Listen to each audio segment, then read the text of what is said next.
നമസ്കാരം. ന്യൂസ് 18 പൊതുവേദിയിലേക്ക് സ്വാഗതം.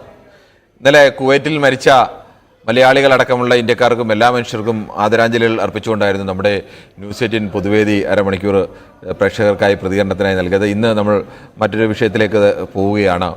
അവരുടെ സംസ്കാര ചടങ്ങുകൾ ഇന്ന് നടക്കുന്നുണ്ട്. അവർക്ക് എല്ലാവിധ അനുശോചനവും ന്യൂസ് 18 പൊതുവേദി ഇന്നും രേഖപ്പെടുത്തുന്നു. അതോടൊപ്പം തന്നെ നമ്മൾ ചർച്ച ചെയ്യുന്ന മറ്റൊരു പ്രധാനപ്പെട്ട വിഷയം, ലോക കേരള സഭയ്ക്ക് തുടക്കമായി അല്പസമയം മുമ്പ് മുഖ്യമന്ത്രി പിണറായി വിജയൻ ആഘോഷ പരിപാടികൾ ഒഴിവാക്കിക്കൊണ്ട് ലോക കേരള സഭ ഉദ്ഘാടനം ചെയ്തു. ഈ ലോക കേരള സഭ ചേരുമ്പോഴെല്ലാം ഉയരുന്ന പ്രധാനപ്പെട്ട ഒരു വിഷയമാണ്, ഈ ലോക കേരള സഭയിൽ ലോകത്തിൻ്റെ വിവിധ ഭാഗങ്ങളിൽ നിന്ന് പങ്കെടുക്കുന്നവരിൽ മഹാഭൂരിപക്ഷവും വ്യവസായികളോ അല്ലെങ്കിൽ സമ്പന്നരോ ആയ ആളുകളാണ്. സാധാരണ പ്രവാസികളായ തൊഴിലാളികൾ, ഇവിടുത്തെ ആകെ പ്രവാസികൾ എടുക്കുമ്പോൾ അതിൽ 90-95% സാധാരണക്കാരായ തൊഴിലാളികളാണ്.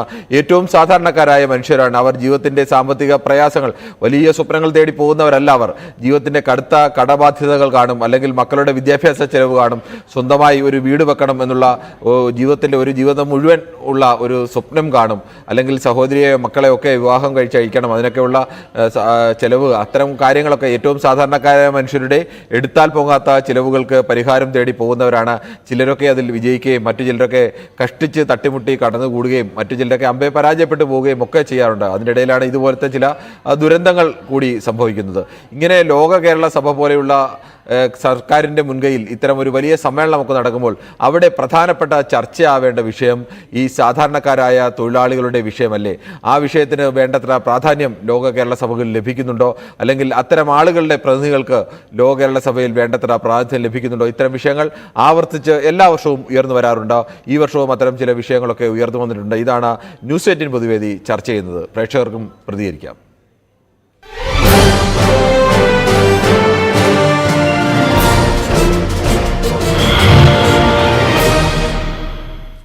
വടകരയിൽ നിന്ന് ബാലകൃഷ്ണനാണ് ആദ്യ പ്രേക്ഷകരെ എത്തുന്നത്.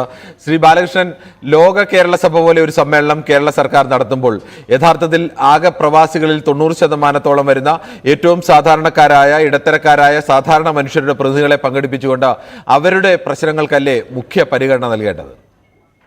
നമസ്കാരം. നമസ്കാരം. നമ്മുടെ പ്രവാസികളുടെ വിയോഗത്തിൽ അഗാധമായ ദുഃഖം രേഖപ്പെടുത്തിക്കൊണ്ട് ഞാൻ പറയട്ടെ സാർ, ഞാൻ ഇന്നലെയും പറഞ്ഞാൽ ഞാനൊരു പ്രവാസിയായിരുന്നു. സത്യത്തിൽ സാധാരണക്കാരുടെ പ്രശ്നം പറയാനൊന്നുമല്ല ഈ ലോക കേരള സഭയൊന്നും കൂടുന്നത്. ഇതൊക്കെ വലിയ ഉന്നതമായ കച്ചവടക്കാരും ബിസിനസ്സുകാരും കാര്യങ്ങളും അവരാണ് ഇതിന്റെ പിന്നിൽ പങ്കെടുക്കുകയും ഇതിൽ ചർച്ച നടത്തുകയും ചെയ്യുന്നത്. ഇതിലൊന്നും സാധാരണക്കാരനെ ചേർത്ത് പിടിക്കുന്ന ഒരു നിലപാടും കേരള സർക്കാരിന്റെ ഭാഗത്ത് ഇന്ന് വരെ ഉണ്ടായിരുന്നെന്ന് എനിക്ക് അഭിപ്രായമില്ല. പക്ഷെ സത്യത്തിൽ തന്നെ ഇതെല്ലാം ഒരു പ്രഹസനം മാത്രമേ ഉള്ളൂ. സാറ് തുടക്കത്തിൽ തന്നെ പറഞ്ഞു മന്ത്രി വീണ ജോർജിന്റെ യാത്ര മുടക്കിയെന്ന്. മന്ത്രി വീണ ജോർജ് അങ്ങനെ ഒരു വിഷയം ഞാൻ പറഞ്ഞില്ലേ ഇതിൽ. നമ്മുടെ വിഷയം തൽക്കാലം അതല്ല ചർച്ച ചെയ്തത്. അല്ല സാറിന്റെ ന്യൂസിലും കേട്ടു. സത്യത്തിൽ അങ്ങനെ പല കാര്യം നമ്മൾ പൊതുവേദിയിൽ ചർച്ച ചെയ്യുന്നത് ലോക കേരള സഭയിൽ സാധാരണ പ്രവാസികളുടെ വിഷയത്തിനല്ലേ മുഖ്യ പരിഗണന നൽകേണ്ടത് എന്നുള്ള വിഷയമാണ്. തീർച്ചയായിട്ടും സാധാരണക്കാരന്റെ വിഷയത്തിനാണെന്ന് അഭിപ്രായമില്ല. പക്ഷെ സത്യത്തിൽ നമ്മൾ പറയാന്നല്ലാതെ എന്താണ് സാർ അതിനൊരു പരിഹാരം? ഇന്നെങ്കിലും ഒരു പരിഹാരം ഉണ്ടോ? പ്രവാസികൾ, സാധാരണക്കാരനായ പ്രവാസികളെ സംബന്ധിച്ച് അവരുടെ ചോര നീരാക്കി അവിടുന്ന് കിട്ടുന്ന നാണയങ്ങൾ നമ്മുടെ നാട്ടിലേക്ക് അയച്ച് ഇവിടെ ഡെവലപ്മെന്റ് ആകുമ്പോൾ അവരുടെ ജീവിതത്തിൽ എന്താ സാർ ചെയ്യുന്നത്? വ്യക്തമാണ്. നമുക്ക് മറ്റു പ്രേക്ഷകരിലേക്ക് കൂടി പോകേണ്ടതുണ്ട്. വയലാറിൽ നിന്നും ശ്രീ ശശിധരനാണ്.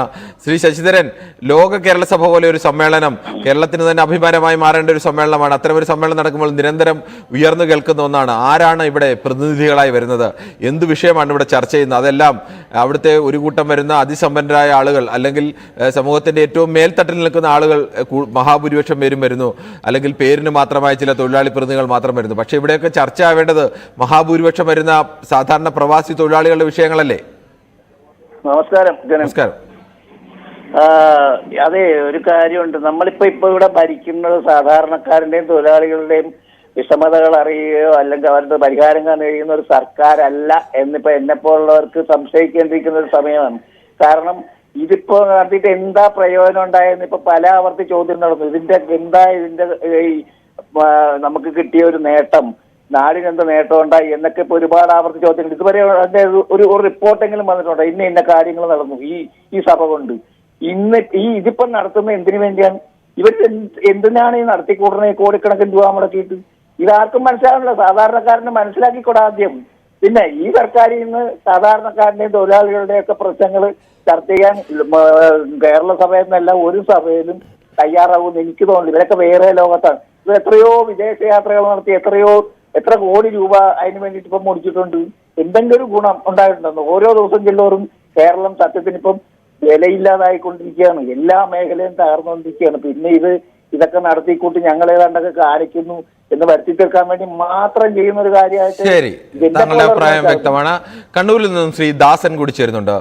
ശ്രീ ദാസൻ, ലോക കേരള സഭയെ പോലെ ഒരു സമ്മേളനം നടത്തുമ്പോൾ സർക്കാർ തന്നെ ഇത്ര വലിയ ചെലവൊക്കെ ഇട്ട് ലോകത്തിന്റെ വിവിധ ഭാഗങ്ങളിൽ നിന്ന് പ്രവാസികളുടെ പ്രതിനിധികളെയൊക്കെ പങ്കെടുപ്പിച്ചുകൊണ്ട് അവർ ഇതൊരു മന്ത്രിസഭ ആ രാജ്യത്തെ നിയമസഭാ സാമാജികരെ പോലെ അല്ലെങ്കിൽ MLA-മാരെ പോലെയൊക്കെ പ്രവർത്തിക്കേണ്ടവരാണ് ഈ വരുന്ന ഓരോരുത്തരും എന്നൊക്കെയാണ് സർക്കാരിൻ്റെ ഒരു വെപ്പ്.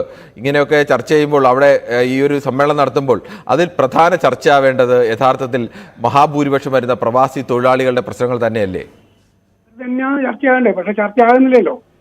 ഇതൊക്കെ സമ്പന്നന്മാരുടെ കളികളാണ്. ഇതിനൊക്കൊന്നും യാതൊരു ഗുണവും നമ്മുടെ നാട്ടിലുണ്ടാവില്ല. ഇത് കുറെ കോടികൾ ചെലവായി കിട്ടും. ഇപ്പൊ ഈ അടുത്ത കാലത്ത് നമ്മൾ കണ്ടില്ല, ഒരു യാത്ര മന്ത്രിമാരിലും കൂടെ കോടിക്കണക്കിന് ഉറുപ്പ്യന്റെ വണ്ടിയിൽ യാത്ര ചെയ്ത് ഈ നാട്ടിൽ ജനങ്ങൾക്ക് 10 ഉറുപ്പ്യന്റെ ഉപകാരം ഉണ്ടായോ?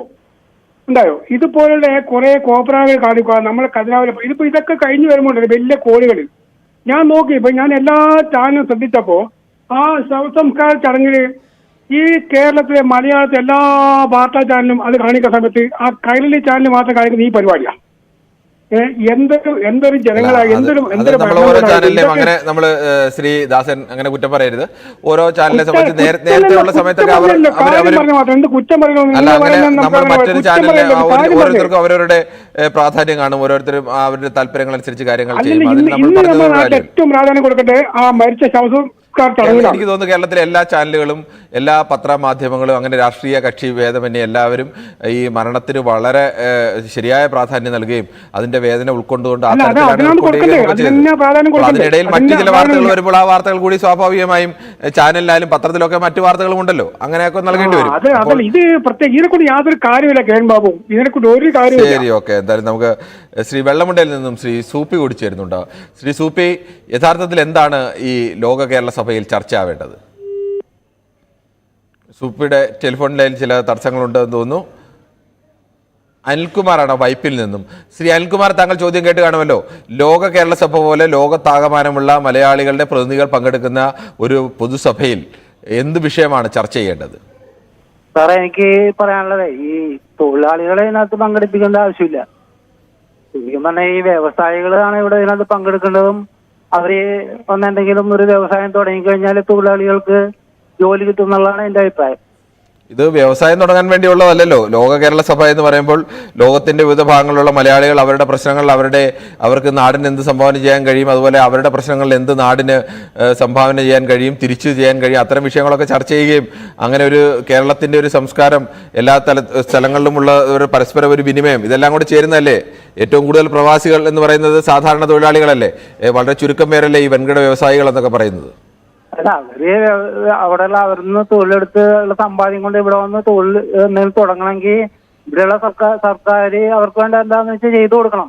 ഇവിടെ അതല്ല സാധാരണ ചെയ്യണം. അവരെങ്ങനെ ദ്രോഹിപ്പിക്കാം എന്നുള്ളതാണ് നോക്കണം. അങ്ങനെ ഉണ്ടോ? ഈ പ്രധാനപ്പെട്ട വ്യവസായികളെല്ലാം തന്നെ ഈ പറയുന്ന നിങ്ങൾക്കും എനിക്കും പേരറിയാവുന്ന വ്യവസായികളൊക്കെ കേരളത്തിൽ വന്ന് വലിയ വ്യവസായങ്ങളൊക്കെ തുടങ്ങുകയൊക്കെ ചെയ്യുന്നുണ്ടല്ലോ. ചെറിയൊരു വ്യവസായത്തിന്റെ പേരിൽ ഞാൻ പറയണ ഇത് സംഗതി നമുക്ക് എന്തോരം ബുദ്ധിമുട്ടിയിലാണ് നമ്മൾ സ്ഥാപനം നടത്തിക്കൊണ്ടുപോകണമെന്ന് നമുക്കറിയാം. കറണ്ടിന്റെ പ്രശ്നം, ശരി, ഓക്കെ, അങ്ങനെ കുറെ അധികം വിഷയങ്ങളുണ്ട്. ശരി, നമുക്ക് കൊല്ലത്തുനിന്ന് ശ്രീരാജൻ കൂടി ചേരുന്നുണ്ട്. ശ്രീരാജൻ, ലോകത്തിന്റെ വിവിധ ഭാഗങ്ങളിൽ നിന്നുള്ള മലയാളികളുടെ പ്രതിനിധികൾ എത്തി ലോക കേരള സഭ അല്പസമയം മുമ്പ് ആരംഭിച്ചു. ഇത്തരം ലോക കേരള സഭകളിലൊക്കെ ചർച്ചയാവേണ്ടത് ഏത് വിഷയമാണ്? ഇടപെടാവൂ. ഈ ലോക കേരള സഭ എന്ന് പറയുന്നത് സത്യം പറഞ്ഞാൽ ഈ പാവപ്പെട്ടവനെ അത്താഴം കഴിക്കാൻ പൈസ ഇല്ലാത്തവനെ വിളിച്ച് നടത്തുന്ന കാര്യമല്ല. അത് പൈസയുള്ളവരും ധനികരും കമ്പനി ഓണേഴ്സും കാര്യങ്ങളായിട്ടുള്ള വലിയ വലിയ ആൾക്കാരെ വിളിച്ച് നടത്തുന്നതിന്റെ ഉദ്ദേശം പുതിയ പ്രോജക്റ്റും പുതിയ കാര്യങ്ങളും പുതിയ കമ്പനികളും ഒക്കെ വരാൻ വേണ്ടിയാണ്. അതിലൂടെ പലർക്കും ജോലി കിട്ടാനും അതിനുള്ള സംഗതികൾ സംരംഭങ്ങളാണ് ഈ നടത്തുന്നത്. അല്ലാതെ ഈ പറയുന്ന പോലെ ലോകത്തെ പ്രവാസികൾ പലരും അവിടെ പോയി സിമന്റ് കുഴയ്ക്കുന്നുണ്ട്. അവരുടെയൊക്കെ പ്രശ്നങ്ങൾ കേൾക്കാൻ വേണ്ടിയല്ല. രണ്ട്, ഇപ്പൊ മോദി പോകുന്നുണ്ട് G7-ല് 60 കോടിയാണ് ചെലവ്. ആർക്ക് വേണ്ടി എന്തുണ്ടാക്കാനാ പോകുന്നത്?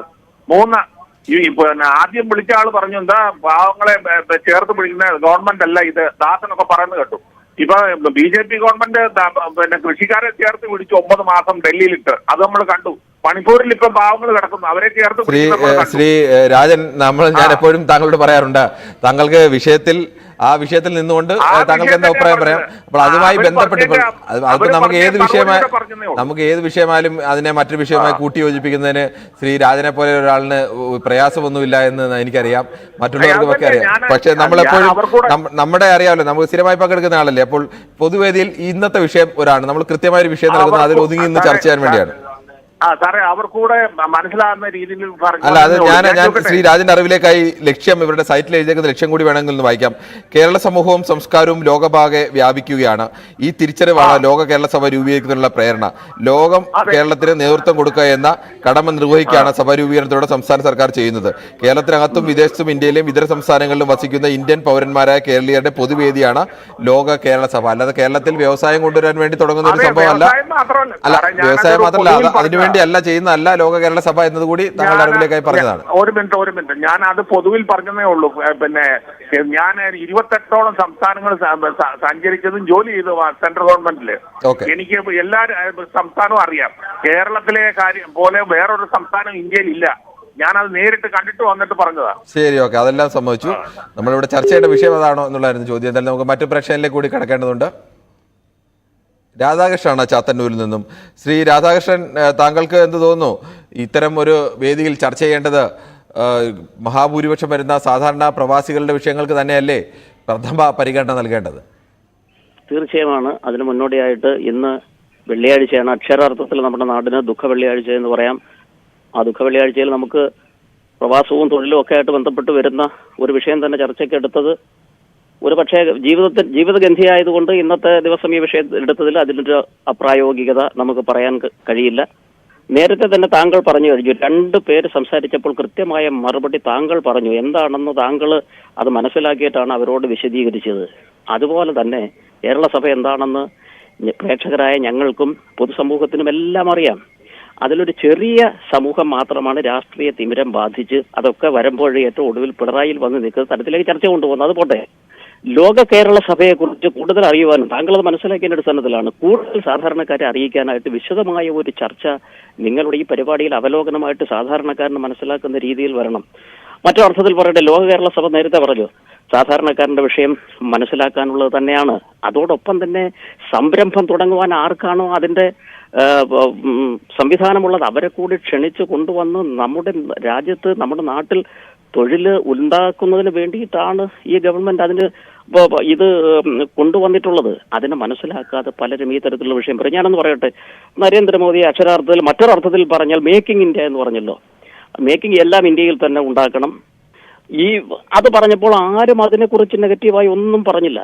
ഇവിടെ കേരള സർക്കാർ ഒരു കാര്യം ചെയ്യുമ്പോൾ ഇഷ്ടമല്ലാത്ത ചെയ്യുന്നതെല്ലാം കുറ്റം എന്ന് പറയുന്നത് പോലെ 10 പേർക്ക് തൊഴിലോ വ്യവസായമോ കേരളത്തിൽ പിണറായി സർക്കാർ അതിന് താങ്കളുടെ അഭിപ്രായം വളരെ വ്യക്തമാണ്. നമ്മൾ യഥാർത്ഥത്തിൽ ഇപ്പോഴും പറയുന്നു, നമ്മളുടെ കേരളത്തിൽ അങ്ങനെ ഒരു സംരംഭത്തിന് വേണ്ടി അല്ലെങ്കിൽ കൂടുതൽ പ്രവാസി നിക്ഷേപകരെ ആകർഷിക്കാൻ വേണ്ടിയുള്ള ഒരു സഭയല്ല ഇത്. അങ്ങനെയല്ല ഇതിന്റെ ലക്ഷ്യം പറഞ്ഞിരിക്കുന്നത്. അതിനുവേണ്ടി പ്രത്യേകമായി തന്നെ കേരള സർക്കാരുകളൊക്കെ അത്തരം സഭകളും അത്തരം സംരംഭങ്ങളും ഒക്കെ നടത്താറുണ്ട് പലപ്പോഴും, അവരെ പ്രവാസി വ്യവസായികളെ അടക്കം ക്ഷണിച്ചുകൊണ്ട്. എന്തായാലും നമുക്ക് മറ്റു പ്രേക്ഷകരിലേക്ക് പോകേണ്ടതുണ്ട്. കായംകുളത്ത് നിന്നും ശ്രീ തങ്ങൾ കുഞ്ഞാണ്. ശ്രീ തങ്ങൾ കുഞ്ഞ്, താങ്കൾക്ക് എന്താണ് ഈ വിഷയത്തിൽ അഭിപ്രായം പറയാനുള്ളത്? സാർ, ഈ കേരള സഭ എന്ത് പ്രയോജനമാണ് പ്രവാസികൾക്കുണ്ട്? കഴിഞ്ഞ കാലങ്ങളിലൊക്കെ ഈ സമ്മേളനം നടക്കുന്നുണ്ട്, വൻ പ്രൊജക്ടുകൾ ഏതെങ്കിലും കേരളത്തിൽ വന്നിട്ടുണ്ടോ? വളരെ പ്രധാനപ്പെട്ട വളരെ ഉന്നതമായ സാമ്പത്തികമുള്ള വലിയ ആളുകളാണ് ഇതിൽ പങ്കെടുക്കുന്നത്. സാധാരണ പ്രവാസികൾക്ക് എന്ത് പ്രയോജനം ഇതുകൊണ്ട്? അതാണ് ഒരു പ്രധാന പ്രശ്നം. കാരണം ഇത് ഇന്നത്തെ ദിവസമെങ്കിലും ഇന്ന് കേരളം വളരെ പ്രയാസപ്പെട്ട് കരഞ്ഞു നിൽക്കുന്ന ഒരു സമയം, ഇന്നത്തെ ദിവസമെങ്കിലും ഒന്ന് മാറ്റണമായിരുന്നു. ഇല്ലെങ്കിൽ ഇത് ക്യാൻസൽ ചെയ്തിട്ട് ഇതിന് ചെലവാകുന്ന കോടിക്കണക്കിന് രൂപ ഈ പാവപ്പെട്ട മരിച്ചുപോയ ആളുകളുടെ കുടുംബത്തിന് കൊടുക്കണമായിരുന്നു. ഇത് ഇന്ന് തീരുമാനിച്ച് എന്ത് ചെയ്യാനാ? ആർക്ക് വേണ്ടിയാ ഇത്? ശരി, താങ്കളുടെ അഭിപ്രായം വ്യക്തമാണ്. പക്ഷേ മറ്റൊരു കാര്യം, ഇതുപോലെ ഒരു സമ്മേളനങ്ങളൊക്കെ പലപ്പോഴും സംഘടിപ്പിക്കുന്നത് മാസങ്ങൾക്ക് മുമ്പ് തന്നെ ആളുകൾ അവധിയൊക്കെ എടുത്ത് ടിക്കറ്റൊക്കെ എടുത്ത് നാട്ടിലേക്ക് വരുന്നതായിരിക്കും. അത് പെട്ടെന്ന് മാറ്റിവെച്ചാൽ ആ സമ്മേളനം വീണ്ടും നടത്തുക എന്നുള്ളത് പലപ്പോഴും അപ്രായോഗികമായിട്ടൊക്കെ വരും. അവർ ആഘോഷങ്ങളൊക്കെ ഒഴിവാക്കിക്കൊണ്ടാണ് ഇത്തരം സമ്മേളനം നടത്തുന്നത്. നമ്മൾ ആകെ സമ്മേളനത്തെ മുഴുവൻ എതിർക്കുക എന്നുള്ള ഒരു ലക്ഷ്യം പൊതുവേദിക്കില്ല. അവിടെ ഉയർത്തുന്നൊരു ചോദ്യം, ഇത്തരം സമ്മേളനങ്ങളൊക്കെ നടക്കുമ്പോൾ അവിടെ മുഖ്യ പരിഗണന നൽകേണ്ടത് സാധാരണ പ്രവാസികളായ തൊഴിലാളികൾക്കല്ലേ, അല്ലാതെ മുതലാളിമാർക്കോ അല്ലെങ്കിൽ അതിസമ്പന്നർക്കോ മാത്രമാണോ എന്നുള്ളതാണ് നമ്മുടെ വിഷയം. എബ്രഹാമാണ് കോഴിക്കോട് നിന്നും. ശ്രീ എബ്രഹാം, താങ്കൾക്ക് പറയാം. സാർ, ഞാൻ 4 വർഷം സൗദി അറേബ്യയിൽ ഉണ്ടായിരുന്ന വ്യക്തിയാണ്. ശരി, ഇപ്പൊ മടങ്ങി പോന്നോ? മടങ്ങി പോകുന്നു. 8-10 വർഷമായി മടങ്ങി പോകുന്നുണ്ട്. ഇന്നലത്തെ ഈ കുവൈറ്റിൽ നടന്ന ദുരന്തത്തിൽ അറിഞ്ഞപ്പോ എന്റെ മനസ്സിൽ ഓടി വന്നവര്, നമ്മള് വിദേശത്തെ ഇപ്പൊ സൗദി അറേബ്യയിലാണെങ്കിലേ എത്ര മലയാളികളുണ്ട് എന്നുള്ളത്, അല്ല എവിടെയൊക്കെ എത്ര പേരുണ്ട്, ഓരോ ജില്ലയിൽ നിന്ന് എത്ര വ്യക്തികളുണ്ട് എന്നുള്ളതിന്റെ യാതൊരു കണക്കും സ്റ്റേറ്റിന്റെ കയ്യിലോ സെൻട്രലിന്റെ കയ്യിലോ ഇല്ല. കറക്റ്റ് അല്ലേ സാറേ? ഏകദേശ കണക്കൊക്കെയാണുള്ളത്. ഇപ്പോഴും അങ്ങനെ വളരെ കൃത്യമായ ഒരു കണക്കൊന്നും ഇല്ല എന്നത് യാഥാർത്ഥ്യമാണ്. ഇല്ല. അങ്ങനെ ഒരു ആപ്ലിക്കേഷൻ നമ്മള് ടെക്നോളജി ഇത്രമാത്രം വർദ്ധിച്ചല്ല സാർ. ഈ ലോക സഭ കൂടുന്ന സമയത്ത്, നമ്മുടെ മലയാളി സമാജം കൂടുന്ന സമയത്ത് ഇങ്ങനെ ഒരു ആപ്ലിക്കേഷന് വേണ്ടിയിട്ട് ശ്രമിക്കുകയാണെങ്കിൽ ഓരോ വ്യക്തി ഇപ്പൊ കഴിഞ്ഞ ദിവസം തന്നെ ഈ കിട്ടുന്ന തീപിടുത്തത്തില്ല ആരൊക്കെ എവിടെയുണ്ട്, ഏത് കമ്പനിയിൽ എത്ര പേരുണ്ട്, ഏത് ജില്ലക്കാരനാണെന്ന് ഐഡന്റിഫൈ ചെയ്യാൻ നമ്മൾ ഈ ആപ്ലിക്കേഷൻ ഉണ്ടെങ്കിൽ കഴിയില്ല സാറേ. അങ്ങനെ ഒരു സംവിധാനം, അങ്ങനെ ഒരു നിയമം കൊണ്ടുവരണം. ഇപ്പൊ കോഴിക്കോട് ജില്ലയിൽ നിന്ന് എത്ര പേര് സൗദി അറേബ്യയിലുണ്ട്, അല്ലെ മലപ്പുറം ജില്ലയിൽ നിന്ന്, അല്ലെ ബഹ്റിനിൽ എത്ര പേരുണ്ട്, അല്ലെ ഈ സൗദി അറേബ്യയിൽ തന്നെയാണ് ഇന്ന ഡിസ്ട്രിക്റ്റിൽ ഇന്ന പേര് ആള് ജോലി ചെയ്യുന്നുണ്ട്, ഇന്ന ആളുടെ അണ്ടറിലാണ് ജോലി ചെയ്യുന്നത്, ഇന്നടത്താണ് ജോലി ചെയ്യുന്നവളെ ഐഡന്റിഫൈ ചെയ്യാൻ പാസ്പോർട്ട് നമ്പർ അടിച്ചു കൊടുത്താൽ അന്നേരം തന്നെ അറിയാവുന്ന സംവിധാനങ്ങളൊക്കെ ഇപ്പൊ നമുക്ക് ടെക്നോളജി വർദ്ധിച്ചിട്ടില്ല. പല രാജ്യങ്ങളിലും അങ്ങനെയുള്ള പൂർണ്ണമായും എല്ലാവരും രേഖകളുടെ അടിസ്ഥാനത്തിൽ മാത്രം പോകുന്നവരൊന്നുമല്ല. പല രാജ്യങ്ങളിലും അല്ലാതെയൊക്കെയുള്ള ആളുകളുണ്ട്. എന്തായാലും കണക്ക് ഏകദേശം എടുക്കാനുള്ള ശ്രമം നടക്കുന്നുണ്ട്, പക്ഷെ പൂർണ്ണമല്ല. മസ്റ്റായിട്ട് വേണ്ടതാണ്. താങ്കളുടെ അഭിപ്രായം വളരെ കൃത്യമാണ്. എത്ര പേർ ഇന്ത്യയിൽ നിന്ന് ഓരോ രാജ്യത്തും ജോലി ചെയ്യുന്നുണ്ട്, അവരിപ്പോഴും അവിടെ തന്നെയാണ്. പലപ്പോഴും പലയിടത്ത് പോവുകയും മാറിപ്പോവുകയും ഒക്കെ ചെയ്യും. അതിൻ്റെ ഒരു കൃത്യമായ കണക്കുകളിലേക്കൊന്നും കൃത്യം കണക്ക് ഇപ്പോഴും ഇല്ല എന്നുള്ളത് യാഥാർത്ഥ്യം കൂടിയാണ്. ഏകദേശം കണക്ക് മാത്രമാണ് പലപ്പോഴും സർക്കാരുകളുടെ കയ്യിലുള്ളത്. നമുക്ക് മറ്റൊരു പ്രേക്ഷകൻ കൂടിയുണ്ട്. റഷീദാണ് കൊയിലാണ്ടിയിൽ നിന്നും. ശ്രീ റഷീദ്, ലോക കേരള സഭ പോലെ ഒരു വലിയ സമ്മേളനം നടക്കുമ്പോൾ ലോകത്തിൻ്റെ വിവിധ ഭാഗങ്ങളിലുള്ള മലയാളികളുടെ പ്രതിനിധികൾ അതിൽ പങ്കെടുക്കുകയും ഒക്കെ ചെയ്യുന്നു. പക്ഷേ ഇങ്ങനൊരു സമ്മേളനം നടക്കുമ്പോൾ കേരളത്തിലെ ആകെയുള്ള പ്രവാസികളിൽ 90% പ്രവാസികളും സാധാരണക്കാരോ ഇടത്തരക്കാരായ ആളുകളാണ്, തൊഴിലാളികളാണ്. ആരും കോടികളും ഒന്നും കൊണ്ടുവന്ന് അങ്ങനെ വരുന്ന വലിയ വ്യവസായികളൊന്നുമല്ല. അങ്ങനെ വൻ വ്യവസായികളായിട്ടുള്ളവരുമുണ്ട്, അവരാരെയും തള്ളിപ്പറയേണ്ടതില്ല. അവരും ഈ നാടിന് സംഭാവന ചെയ്യുന്നവരൊക്കെ തന്നെയാണ്. പക്ഷേ ഇങ്ങനൊരു സമ്മേളനമൊക്കെ നടക്കുമ്പോൾ കൂടുതൽ പ്രാധാന്യം നൽകേണ്ടത് ഈ കഷ്ടപ്പെടുന്ന തൊഴിലാളികളുടെ വിഷയങ്ങൾക്കല്ലേ? ഈ ലോക കേരള സഭ ചേരാൻ തുടങ്ങിയിട്ട് വർഷങ്ങളായി. ഓരോ വർഷങ്ങളും അത് ഒരു വലിയ സംഭവമായിട്ട് നമ്മൾ ചെയ്യുന്നുണ്ട്. വർഷങ്ങളൊന്നും ആയിട്ടില്ല, അടുത്തിടയ്ക്കാണ് തുടങ്ങിയത്. എല്ലാം അടുത്ത ഒരു 5-6 വർഷമായി തുടങ്ങിയിട്ട് എനിക്കറിയാം. 5-6 വർഷമായി തുടങ്ങിയിട്ട് ഈ ലോക കേരള സഭ വിളിച്ചു ചേർക്കാൻ തുടങ്ങിയിട്ട്.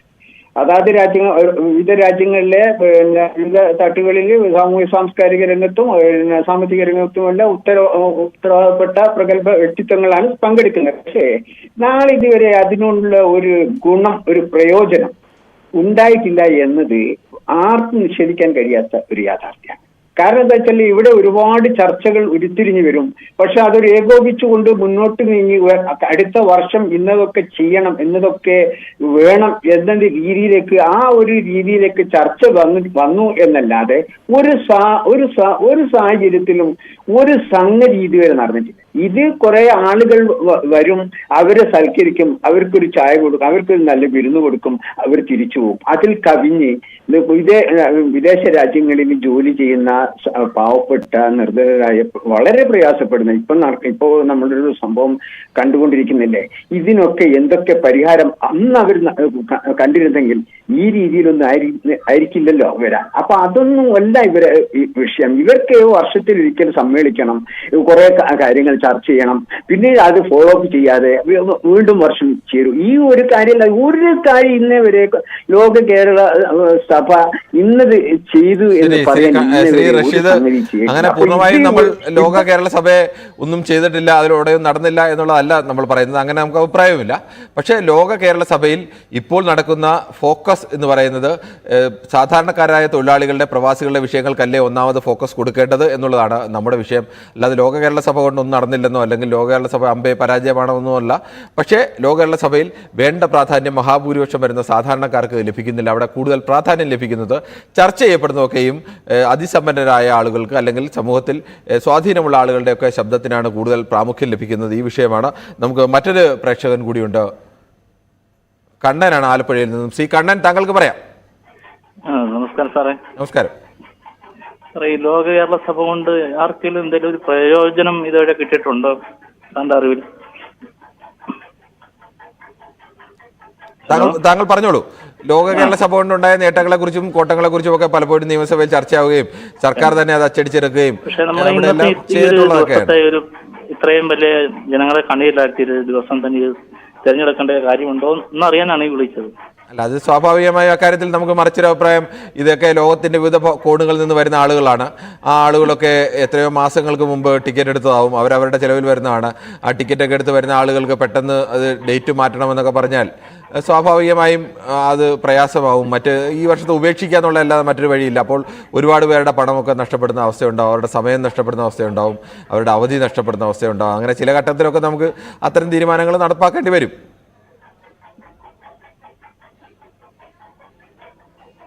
ശരി, നമുക്ക് മറ്റൊരു പ്രേക്ഷകനിലേക്ക്. ഉമേഷാണ് പാലയിൽ നിന്നും.